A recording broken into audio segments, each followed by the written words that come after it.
दोस्तों, YouTube के प्रतिभावान कोचिंग सेंटर में आपका स्वागत एवं अभिनंदन है। हम आपको आधुनिक भारत से यूरोपीय कंपनियों के आगमन के बारे में पढ़ा रहा था।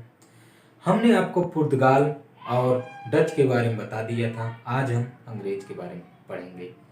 आप सभी दोस्तों को यदि मेरी पहली वाली वीडियो जो पुर्तगाल और डच के बारे में यदि आपको अच्छी लगी हो तो उस वीडियो को लाइक, शेयर और मेरे चैनल को जो प्रतिभावान कोचिंग सेंटर है इसको ज़रूर सब्सक्राइब करें और अपने दोस्तों तक इसको शेयर करें।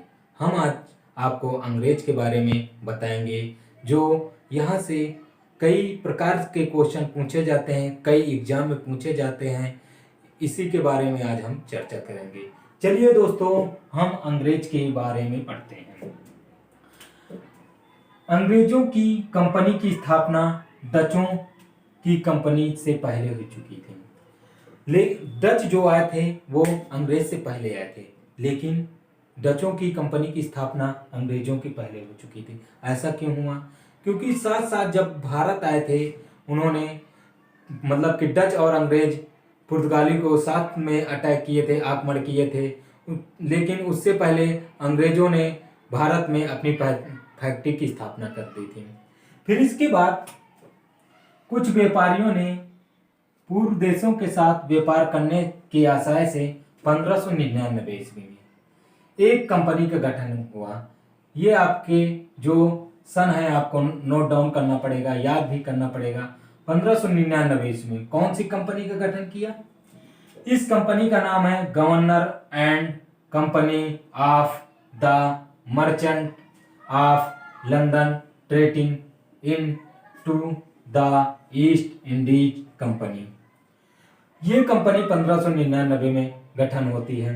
आप सभी लोग को ये नाम बहुत लंबा होगा लेकिन याद नहीं करना पड़ेगा।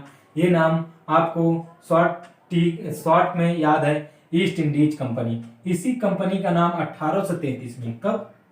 1833 में शॉर्ट में कर दिया गया ईस्ट इंडिया कंपनी। फिर उसके बाद इंग्लैंड की जो महारानी एलिजाबेथ प्रथम थी, कौन थी? एलिजाबेथ प्रथम ने 15 वर्षों तक आज्ञा पत्र द्वारा पूर्वी देशों के साथ व्यापार करने का एकाधिकार दिया था। महारानी एलिजाबेथ ने कहा था कि आप जाइए पूर्वी देशों के साथ, मतलब इस कंपनी को, ईस्ट इंडिया कंपनी को कहा था कि आप जाइए पूर्वी देशों के साथ 15 वर्षों तक व्यापार करिए, हम वहां पर कोई हस्तक्षेप नहीं करेंगे। फिर इसके बाद महारानी एलिजाबेथ की मृत्यु हो जाती है। किसकी? महारानी एलिजाबेथ प्रथम की मृत्यु हो जाती है। ये 1603 में इनकी मृत्यु हो जाती है और वो मतलब इंग्लैंड के उत्तराधिकार के रूप में जो बने थे उनका नाम है जेम्स प्रथम। वहां के मतलब इंग्लैंड के जेम्स प्रथम उत्तराधिकार बनते हैं। फिर इसके बाद 1688 में, कब? 1688 में एक क्रांति हुई थी जिसमें जेम्स प्रथम का मतलब कि तख्ता पलट दिया जाता है और उसके बाद विलियम तृतीय और उनकी बीबी मेरी संयुक्त शासक बनाया जाता है। फिर इसके बाद फिर यहाँ पर भारत में एक अंग्रेज आता है। उस अंग्रेज का नाम है हॉकिंस, कैप्टन हॉकिंस, जो हेक्टर नामक जहाज से अंग्रेजी जहाज से 1608 ईस्वी में सूरत के बंदरगाह पे उतरता है। भारत में सूरत के बंदरगाह पे उतरता है। ये कब उतरता है? 1608 में। और किस जहाज से आता है? हेक्टर नामक जहाज से। ये ऐसा पहला अंग्रेज था जो समुद्री मार्ग से आने वाला था। इसके पहले कोई भी अंग्रेज समुद्र के रास्ते से नहीं आए थे। फिर इसके बाद हॉकिंस तुर्की भाषा बोल सकता था। जो हॉकिंस था, कैप्टन हॉकिंस था, वो तुर्की भाषा बोल सकता था। फिर अकबर के नाम पर, मतलब कि अकबर उस समय खत्म हो चुके थे, उनके बेटे मुगल बादशाह जो था जहांगीर, उसके दरबार में किसका? जेम्स प्रथम का पत्र लेकर आया था। किस कारण से आया था? जेम्स प्रथम ने कहा था कि आप मेरा पत्र ले जाइए और वहां पे अब जो भी मुगल बादशाह हैं वहां पे उनकी अनुमति होनी चाहिए कि हम उनकी वहां भारत में फैक्ट्री की स्थापना कर सकते हैं या नहीं। फिर जहांगीर ने अनुमति दे दी।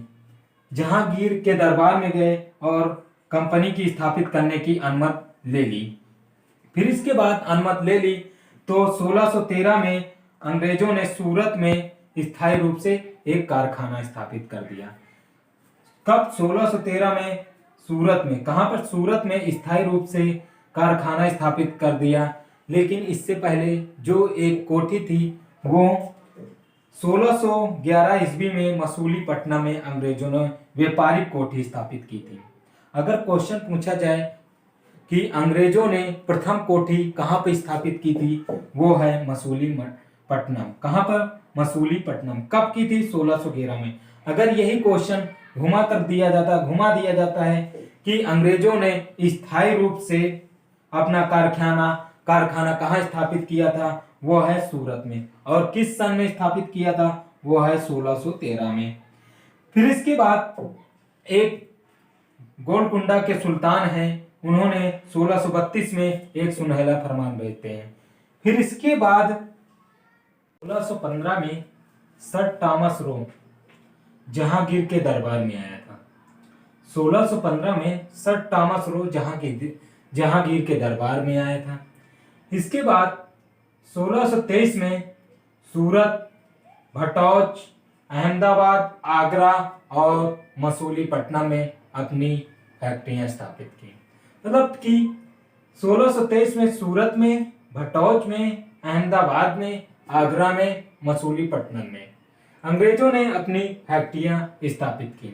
फिर इसके बाद 1661 में इंग्लैंड के राजा चार्ल्स द्वितीय ने का विवाह पुर्तगाली राजकुमारी कैथरीन के साथ हुआ था। इसी अवसर में पुर्तगालियों को दहेज के रूप में मुंबई प्रदान हुआ था। पुर्तगालियों ने दहेज के रूप में मुंबई प्रदान किया था। किसको? इंग्लैंड के राजा चार्ल्स द्वितीय को। फिर इसके बाद 1639 ईस्वी में फ्रांसीसी डे ने चंद्रगिरी के राजा ने मद्रास से पट्टे पर ले लिया और वहां पर किलेबंदी किया था। उसका नाम, जो किलेबंदी किया था उसका नाम फोर्ट सेंट जॉर्ज पड़ा।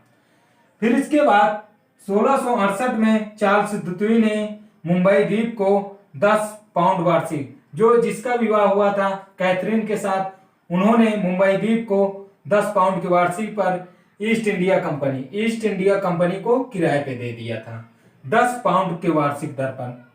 फिर इसके बाद 1687 ईस्वी में सूरत की जगह मुंबई अंग्रेजों की मुख्य व्यापारिक कोठी बनी, क्योंकि आपको अभी बताए थे कि मुंबई द्वीप जो था उन्होंने ईस्ट इंडिया कंपनी को 10 पाउंड के वार्षिक किराए पे दे दिया था। और वही जो पहले हमारी ईस्ट इंडिया कंपनी की सूरत में कोठी हुआ करती थी, अब वही स्थान बदलकर मुंबई ने अंग्रेजों ने अपनी मुख्य व्यापारिक कोठी बनाई।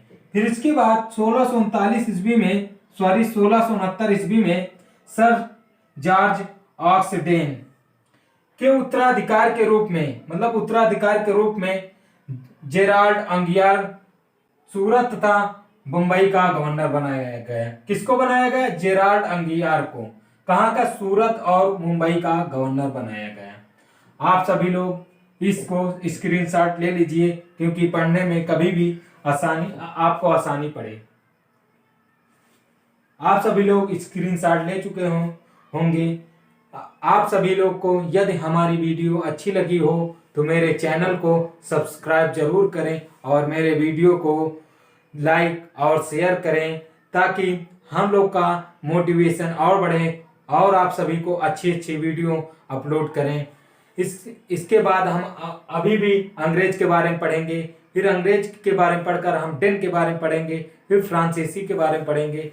अंग्रेज जो थे, जो 1947 तक भारत में रहते हैं, हम उसको मुख्य रूप से पढ़ेंगे, जो एग्जाम के दर्द से अति महत्वपूर्ण है। हम अब कल अंग्रेज के बारे में पढ़ेंगे। जय हिंद, जय भारत।